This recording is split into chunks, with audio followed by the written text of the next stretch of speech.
Are you a man looking for an intensive program to help you overcome sexually addictive behaviors? Gateway to Freedom is your answer. Gateway to Freedom is a 3-day workshop for men seeking to overcome any destructive sexual habits. Whether married, single, or divorced, Gateway to Freedom will help men regain hope for a new life of purity and real contentment. The workshop is conducted by experts in the field of sexual addiction recovery with decades of combined experience. Read testimonials of workshop alumni at gatewaymen.com. Get all the info and register online at gatewaymen.com or call 1-800-49-PURITY. Hi, my name is Jonathan, and I'm the founder of the Gateway to Freedom Workshop. I want to personally invite you to be part of our next workshop, coming up October 14th through the 16th in Texas. So call us today at 210-822-8201 or visit gatewaymen.com.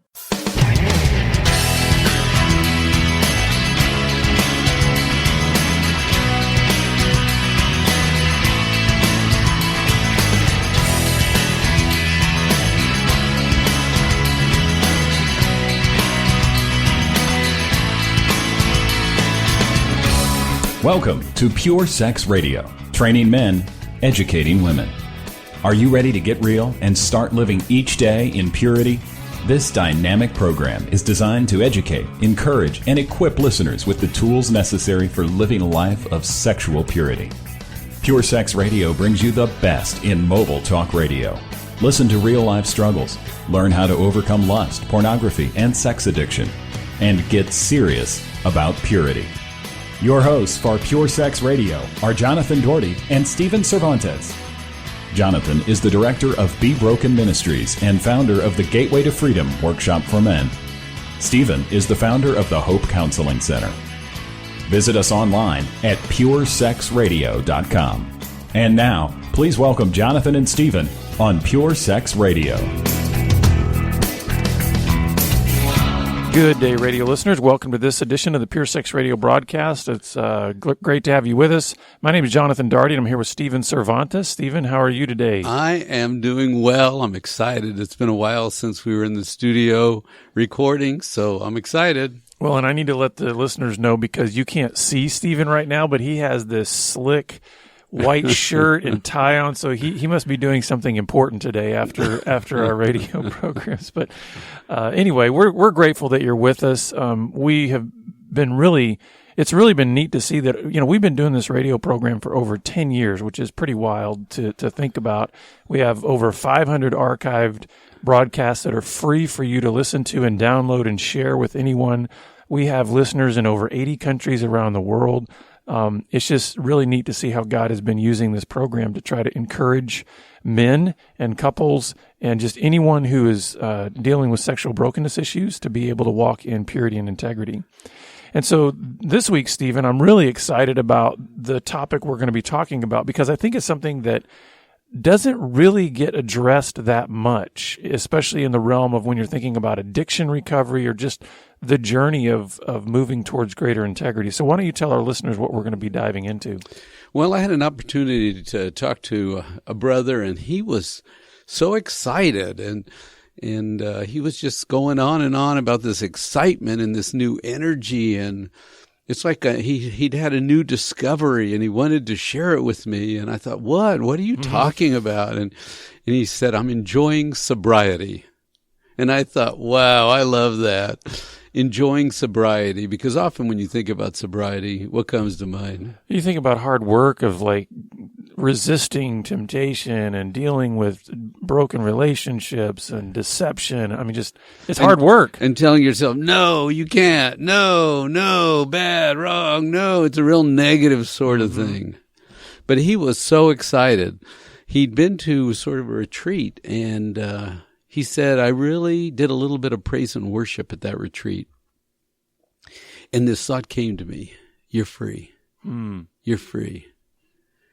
And it's like you don't have to fight anymore. You don't have to try to be something or hide from being something. You're free. You don't have to run and hide. You don't have to put on your smiley face and pretend. You're free inside. And that just gave him such joy. And what I love about that is he might not have thought of this when he said that, but that's present tense.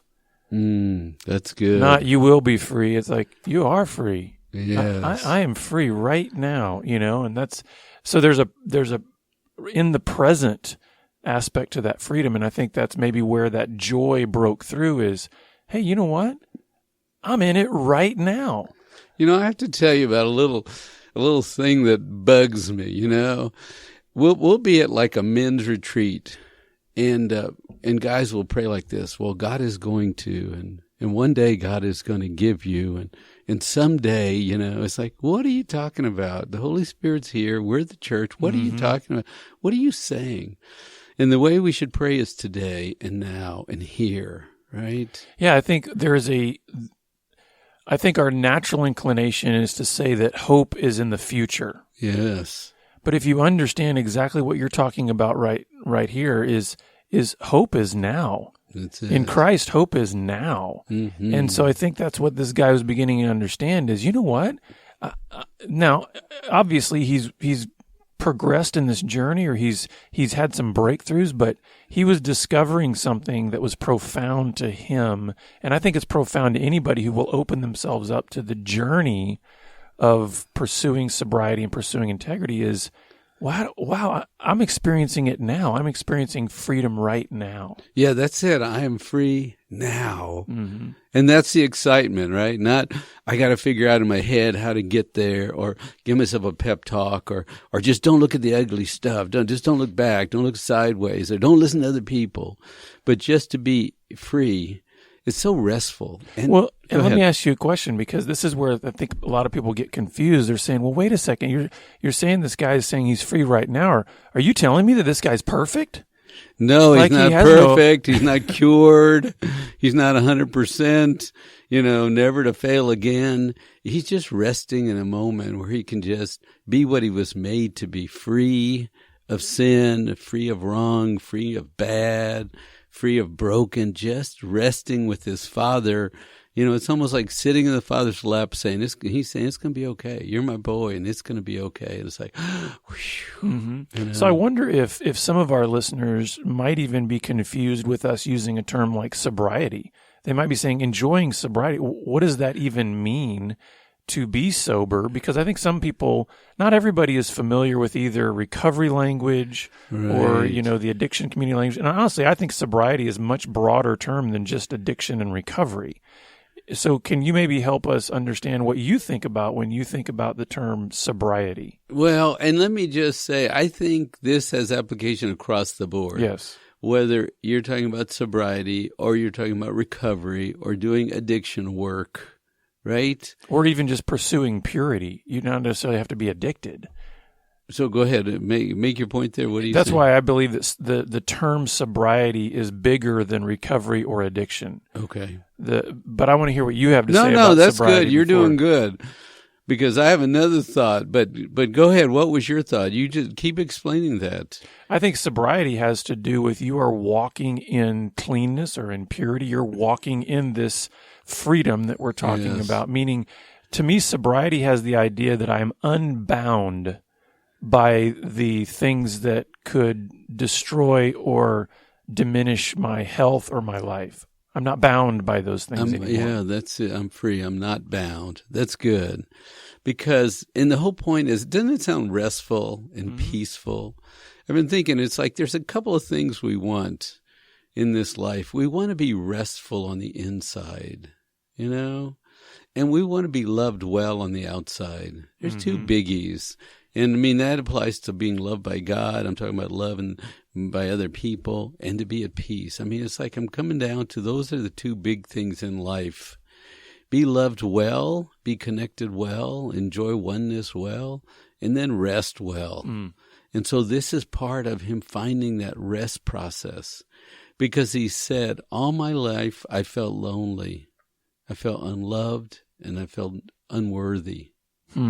So think about, I am free and at rest and loved versus I'm lonely. I'm unloved. Nobody wants me.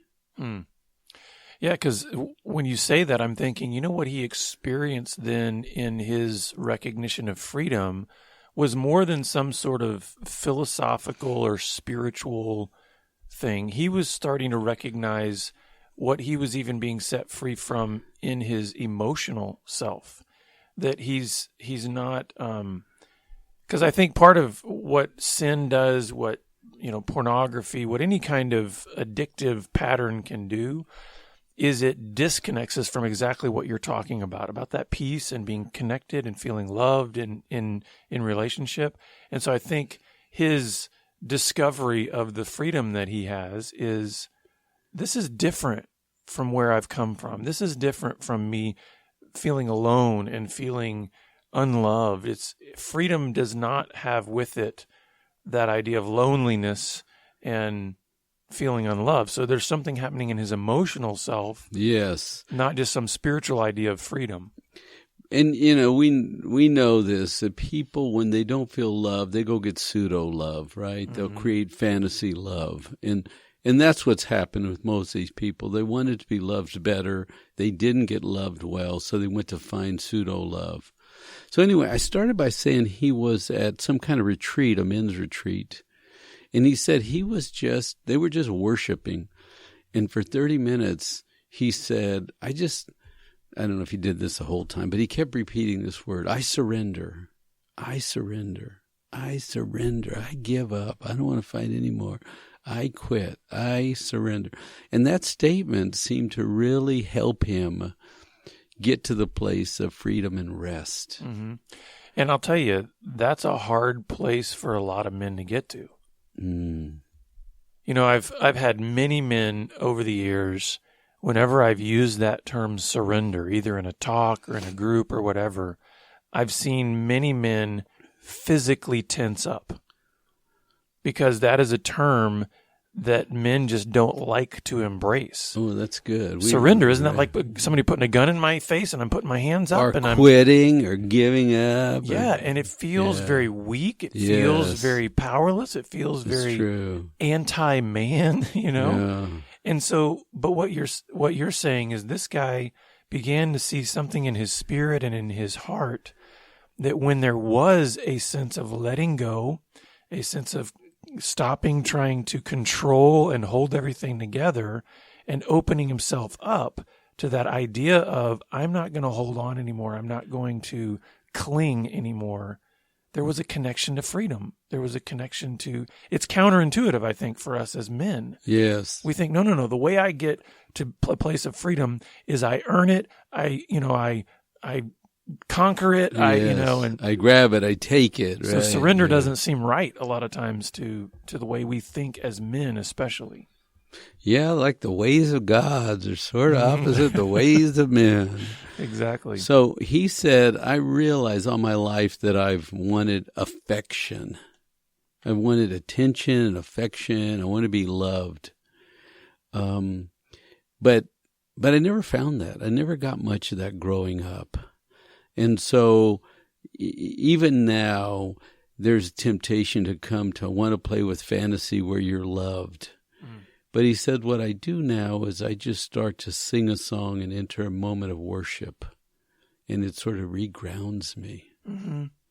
Well, it's interesting that he connects his desire for affection with worship. And the reason I think that's interesting is, if you read through the Psalms, they're very emotional. They're songs, and we know that songs stir emotion. I mean, it's one of the reasons that, music companies do what they do and the way they write music and the notes they use and the lyrics they use, because they know it moves people. It's one of the reasons why music is almost synonymous with marketing. You don't find marketing that doesn't have some kind of lyric or some kind of tune or something like that. Because it relaxes, pulls you in. Is that what you're saying? And there's an emotional response that occurs. See. So the fact that he was realizing, I've always wanted affection. And of course, it's certainly, we know why then a person gets attached to pornography if they've got a desire for affection and it's not being met in a healthy way in relationships. Right. Man, porn really speaks to that. But the fact that he's connected that to worship and says, I can go into music, I can go into a place of surrender again in worship, that I can feel that. I can feel that from God. I can have that connection. Yes. Is really huge. I think that he's made that. Well, connection. you know, what you just said is very profound. Pornography really speaks to that. What's your need? You don't feel loved? Pornography really speaks to that. You want affection? Pornography. You feel worthless? Pornography speaks to that. You don't feel loved? Pornography speaks to that. You don't feel like you're making a difference? Well, pornography will speak to that. Mm-hmm. That's really powerful. Well, and it's the, and that is true. But then we also know that then pornography, is shallow. It's not real. Yeah. It eventually doesn't satisfy. It's kind of like the person stranded on a lifeboat out in the ocean, and they're dying of thirst, and they think there's water all around. They just start drinking the water that's killing them, because if they drink that salt water, they're going to die. So he said, I know I have to reach out in group and connect with brothers. I need men in my life.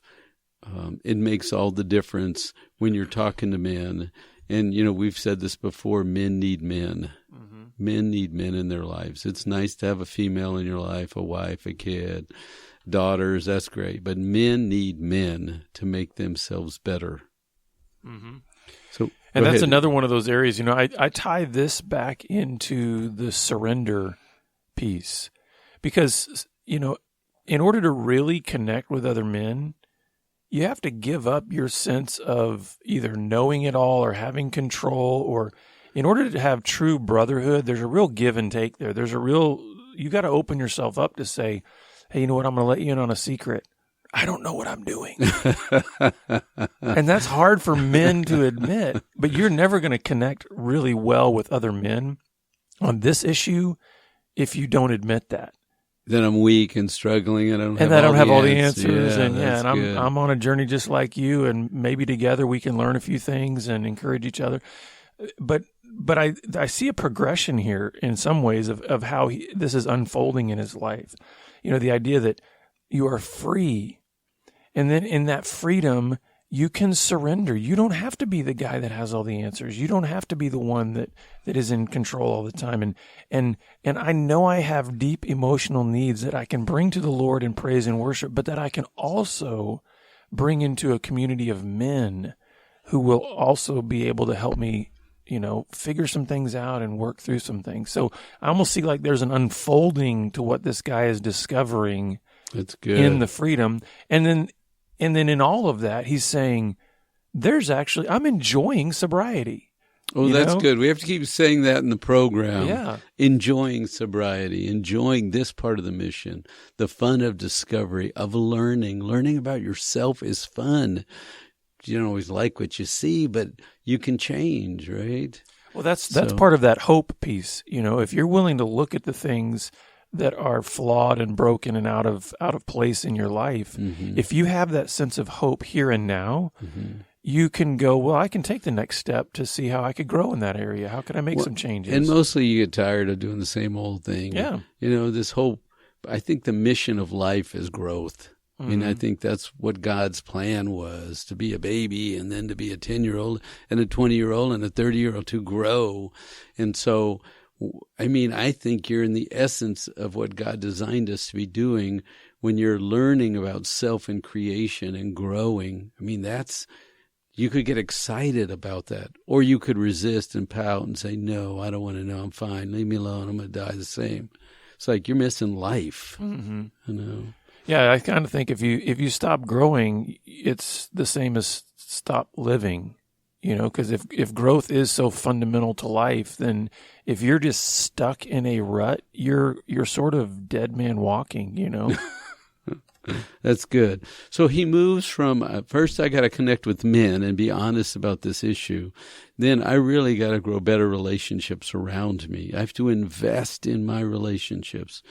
I have put people through pain and suffering. I've drug people through the mud with me. I've lied and deceived and hurt. And I'm going to say the hard one here. And I broke trust. It's like, man, when trust is broken, you don't live well in relationships when trust is broken. But I've got to really build my relationships now, which is opposite broken trust. Yeah. And the thing is, this is where, we were talking earlier about a lot of times when you think about sobriety, a lot of people hear that term sobriety and they think about all of the work, all of the, hold the line, don't do this, don't do that. And it's all this work. And then also there is the pain of looking at the things that have been broken as a result of your secrecy and deception and, like you said, broken trust. But here's the thing. If you're able to recognize those things, if you're able to humble yourself and receive instruction and correction and even rebuke, then out of that place, you can say, I can become a completely different man. I can learn how to relate in new ways. I can do whatever I possibly can to either restore trust. Not all relationships are mended. Relationships involve two people. But this man can change. And that's where I think the hope comes back in, is that even if past relationships can't be mended, he can become a new man and in a sense still enjoy sobriety because he's standing on a different foundation. Yes. And then he moved to this statement, I have more discipline. I have the ability to be more disciplined. I see more discipline in my life. And, I'm sort of kicked back because several years back I went on this thought control journey where I was going to manage every thought that I had so no inappropriate thoughts could linger in my mind. And what I found was there's like a new energy that you find. Do you find that true? Yeah. When you're not wasting time doing dumb things, you got more energy and you can be more disciplined and you can be more present. One of the things, we know this to be true. If somebody has developed an addiction of any kind, they are undisciplined. And this doesn't mean that they can't hold down a job or they can't, function in a, materialistic kind of way. But what I'm saying is when it comes to their emotional selves, their relationships, their personal growth, they're totally undisciplined. Because everything gets tunnel visioned around whatever their addictive outlet is. Right, but they become disciplined in their fantasy world, right? But we're having different definitions of discipline here, You're right. They're regimented. Yes, that's what I mean. They have there's order to their madness, but it's still madness in the end. It's not freedom. We're talking about discipline that gives you freedom, right? Well, and I actually reverse those. I believe it's freedom that gives you discipline. And what I mean by that is if you look at kind of the unfolding of how this guy was sharing what he was sharing, what did he start with? I'm free. Yes. I'm free. Too many times what I see guys do when they're pursuing sobriety, and the reason that they can't enjoy sobriety is they place discipline as the end game. Meaning it's the beginning and the end and the middle and everything. Yeah. It's all about discipline. You just got to do this, check the boxes, check the boxes, check the boxes. And then what do? You've got guys that are not acting out and they're miserable. Yes. But I think of religious legalism when you say that. Do the right thing, do the right thing. There's no joy, there's no freedom, no grace, but by golly, there's law, there's law, there's law. Do the law, do the act. And that's where I think people get confused about the goodness of discipline. We make it a complete either-or proposition. Like either you are disciplined and miserable or you're free and you're not disciplined. It's like, no. I think out of the freedom that you experience of the present freedom that you have in Christ, you begin to see the beauty of discipline, that there is a structure and an order. And you like to say what Eldridge has said, there's a way things work. There is a way. Yeah, that's right. And that's it. And so with freedom, we can act in a more disciplined manner and have more joy, right? Mm-hmm. That's what you're saying. Because this guy even said, I go to the gym. I never used to go to the gym. Mm-hmm. It's hard to go to the gym regularly and sweat and work. But I'm having a more ordered life instead of a more chaotic life.